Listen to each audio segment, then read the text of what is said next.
పాపాలు చేస్తే ఈ జన్మలోనే ఇప్పుడే శిక్ష అనుభవించక తప్పదు అని చెప్పేసి ఈరోజు A1 చంద్రబాబు గారి విషయంలో మనకి స్పష్టంగా తెలుస్తుంది. ఈరోజు చూశారు పొద్దున ఆయనకి అన్నట్టు కూడా మాకే ఆశ్చర్యంగా అనిపించింది. ఎట్లా ఉందబ్బా ఈయనకి ఇన్ఫర్మేషన్ ఏమొచ్చింది, ఎందుకు భయపడుతున్నాడు ఈయన, నన్ను అరెస్ట్ చేస్తారు అని చెప్పేసి 2 రోజుల నుంచి ఎందుకు అనుకుంటున్నాడు అబ్బా అని చెప్పేసి మేము ఆశ్చర్యపోయినాం. కానీ ఈరోజు ఆయన ఏం మాట్లాడలేకపోతున్నాడు అరెస్ట్ చేసేటప్పుడు కూడా. ఈరోజు చంద్రబాబు నాయుడు గారిని కక్షగట్టి ఎవరు చేయడంలా. కక్షగట్టి చేసింది ఎవరి మీద అయ్యా అంటే జగన్మోహన్ రెడ్డి గారి మీద.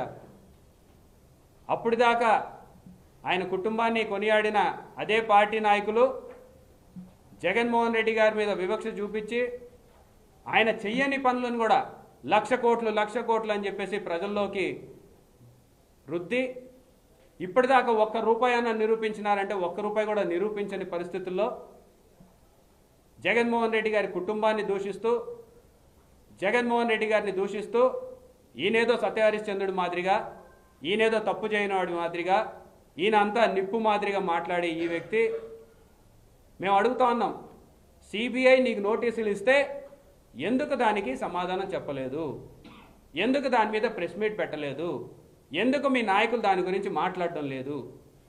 నేను మన ఈ క్వశ్చన్ అడిగితే ఏమంటారంటే ఇన్కమ్ ట్యాక్స్ వాళ్ళు నోటీసులు ఇస్తుంటారు పోతుంటారు, దానికి పబ్లిక్గా సమాధానం చెప్పాల్సిన అవసరం లేదు అని. Very well, we also accept. Income tax వాళ్ళు ఇచ్చే నోటీసులకి బయట ప్రపంచానికి ఎప్పుడు సమాధానం చెప్పకూడదు? నీ హెరిటేజ్ పాలు అమ్ముతున్న దాని మీద నోటీసులు ఇచ్చిందంటే దానికి చెప్పాల్సిన అవసరం లేదు, ఎందుకంటే అది మీ వ్యాపారం. కానీ మీకు నోటీసులు దేనికి వచ్చినాయి? నువ్వు అవినీతికి పాల్పడినావు, షాపూర్జీ పలోంజీ అనే కంపెనీ నుంచి నువ్వు కిక్ బ్యాక్స్ తీసుకున్నావు, ఆ డబ్బులు నువ్వు ఎలక్షన్ల కోసం వాడుకున్నావు అని చెప్పేసి స్పష్టంగా ఇన్కమ్ ట్యాక్స్ వాళ్ళ ఆ నోటీసులు ఇస్తే, నువ్వు అవినీతికి పాల్పడినావు అని చెప్పేసి ఇన్కమ్ ట్యాక్స్ డిపార్ట్మెంట్ వాళ్ళు నోటీసులు ఇస్తే దాని గురించి మాట్లాడమంటే పెదవి వెప్పరు, నేను నిప్పు అని చెప్పేసి మాట్లాడు. చెప్పు మరి, ఎందుకు చెప్పడంలా? ఈరోజు ఒకటే చెప్తా ఉన్నాం, ఈ యొక్క స్కిల్ డెవలప్మెంట్ స్కామ్ గురించి ప్రజలందరికీ కూడా తెలియాల్సిన అవసరం ఉంది.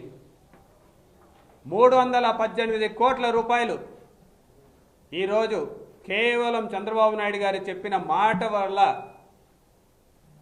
జనాలకి ఒక స్కామ్ చేసిన కంపెనీకి డబ్బులు ట్రాన్స్ఫర్ చేసినాం. ప్రభుత్వ డబ్బు, ప్రజల డబ్బు, ప్రజల కష్టార్జితాన్ని ముఖ్యమంత్రి అన్న ఒక హోదాలో మీరు ఉన్నారు కాబట్టి కేవలం ఓరల్ ఇన్స్ట్రక్షన్స్, ఇదేదో నేను చెప్తున్నది కాదు, క్లియర్ కట్ ఎవిడెన్సెస్తో సహా మాట్లాడుతూ ఉన్నాం. అసలు స్కిల్ డెవలప్మెంట్ స్కామ్ అంటే ఏంది? సిమెన్స్ అనే ఒక పెద్ద కంపెనీ, ఇంటర్నేషనల్ కంపెనీ, సిమెన్స్ అనే కంపెనీ 90% వాటా మాది, 10% గవర్నమెంట్ పెడితే స్కిల్ డెవలప్మెంట్ సెంటర్లను ఓపెన్ చేస్తాం, ఈ యొక్క ప్రాంత ప్రజల యొక్క స్కిల్స్ని మేము ఇంప్రూవ్ చేస్తాం, దానివల్ల వాళ్ళకి ఉపాధి అవకాశాలు మెరుగుపరుస్తామని చెప్పేసి ఒక బోగస్ కంపెనీ ద్వారా మన ఆంధ్రప్రదేశ్ రాష్ట్రానికి వచ్చినట్టు, ఆ ఆంధ్రప్రదేశ్ రాష్ట్ర గవర్నమెంట్ దాంతో ఒప్పందం కుదుర్చుకున్నట్టు, అది కూడా ఏదో ఒక అనామక కంపెనీ పేరు మీద పెడితే ఎవరు నమ్మరు కనుక సిమెన్స్ అని చెప్పేసి ఒక పెద్ద ఇంటర్నేషనల్ కంపెనీ పేరు వాడుకొని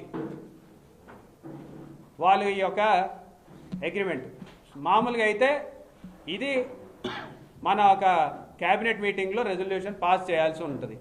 కానీ క్యాబినెట్ మీటింగ్లో ఎజెండాలో పొందుపరిచినారంటే ఎజెండాలో పొందుపరచలే, అప్పటికప్పుడు లాస్ట్ మినిట్లో ఒక నోట్ లాగా తీసుకొచ్చేసి దాని మీద అప్రూవ్డ్ అని చెప్పినారు. తర్వాత ఏం చేసినారు, 90% సిమెన్స్ కంపెనీ అని చెప్పిన వాళ్ళు 10% మన కంపెనీ అని చెప్పిన వాళ్ళు, అంటే 3,000 కోట్లు సిమెన్స్ కంపెనీ ఇస్తే 300 కోట్లు రాష్ట్ర గవర్నమెంట్ భరించాలి. ఇది ప్రాజెక్టు.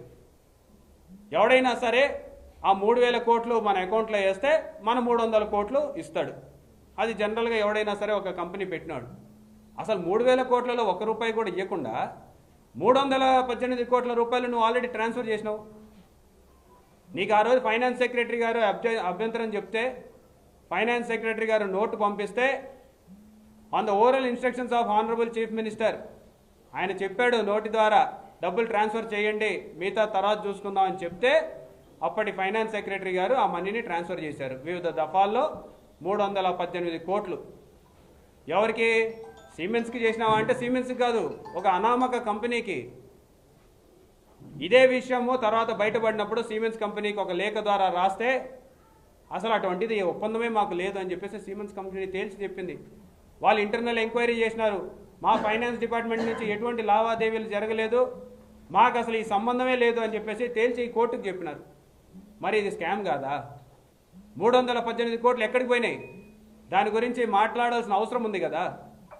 318 కోట్ల రూపాయలు, ఒక్క రూపాయి కూడా అవతల ప్రైవేట్ కంపెనీది కాదు, డైరెక్ట్గా నేరుగా ఒక షెల్ కంపెనీలోకి వేసినారు.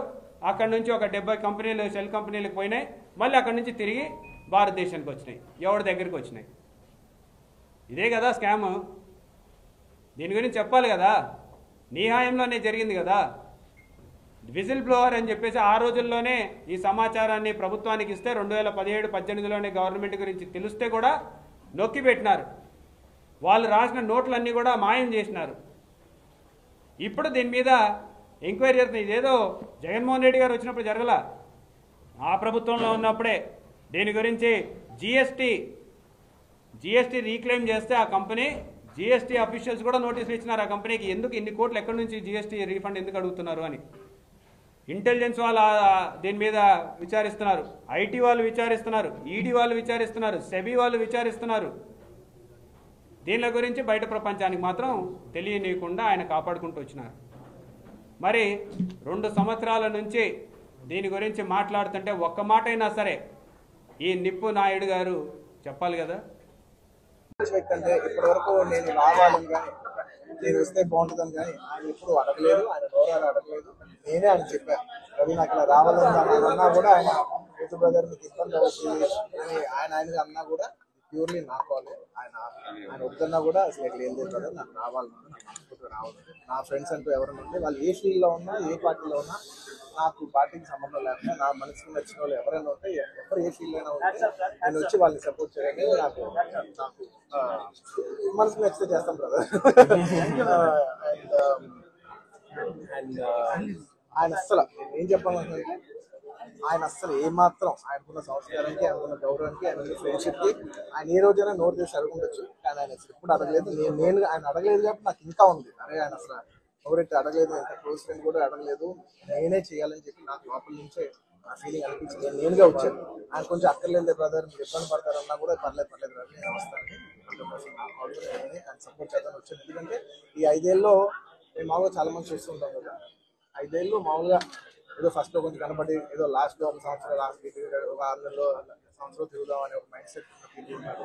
కానీ రవి గారు అలా కాకుండా 4-5 ఏళ్ళు ఆయన మొత్తం ఆయన ప్రాణం, ఆయన మనసంతా కూడా ఆయన నియోజకవర్గం మీద ఉంటే నాకు అర్థమవుతుంది ఎంత అంటే ఒక కష్టపడి పనిచేసే పర్సన్కి అవతల పర్సన్ కష్టపడి నాకు తెలిసిపోతుంది.